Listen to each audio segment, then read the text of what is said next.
Le 1er septembre 2026, la France entre dans l'ère de la facturation électronique. Cette réforme majeure pour les entreprises s'inscrit dans un mouvement global de simplification et de modernisation des échanges commerciaux.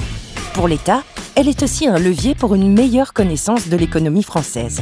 Avec la facturation électronique, fini les galères telles qu'on les connaît aujourd'hui. La facturation électronique est plus juste car elle favorise une concurrence plus loyale.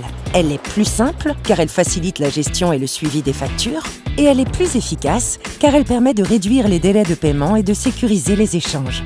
Ainsi, la création de la facture électronique permet en une seule opération d'envoyer sa facture à son client, d'alimenter sa comptabilité et de transmettre à l'administration les données nécessaires en s'épargnant des démarches ultérieures. Quels sont les acteurs économiques concernés par la réforme ? Toutes les entreprises sont concernées, quelle que soit la taille, la forme juridique ou le chiffre d'affaires réalisé. Cela comprend notamment les indépendants, les professions libérales et les micro-entrepreneurs qu'ils facturent ou non la TVA. Mais au fait, qu'est-ce qu'une facture électronique ? Ce n'est pas un simple PDF envoyé par email. C'est un document dématérialisé et standardisé qui répond à des normes européennes. Il contient ainsi les données obligatoires de la facture pour toutes les entreprises.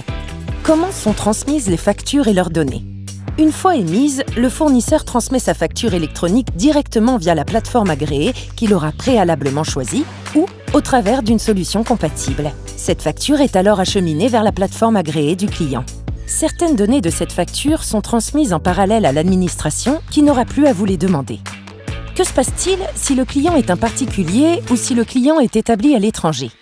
Dans ce cas, le fournisseur envoie sa facture par le canal habituel et transmet simplement ses données de paiement ou de transaction à sa plateforme agréée qui les transmet à son tour à l'administration.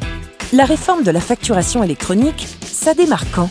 À partir du 1er septembre 2026, toutes les entreprises devront être en capacité de recevoir des factures électroniques. À cette date, les grandes entreprises et les entreprises de taille intermédiaire auront également l'obligation d'émettre leurs factures sous cette forme. Un délai d'1 an est prévu pour les micro-entreprises et les TPE-PME pour leur laisser le temps de s'adapter.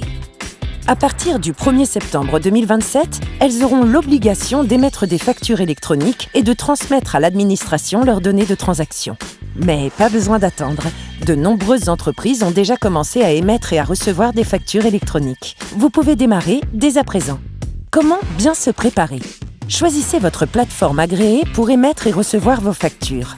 Il en existe déjà une centaine. Si vous utilisez une solution de gestion ou de facturation, assurez-vous qu'elle soit compatible avec ces plateformes. Pour vous conseiller et vous accompagner, rendez-vous sur impôts.gouv.fr. Plus juste, plus simple, plus efficace. Avec la facturation électronique, nous changeons d'air.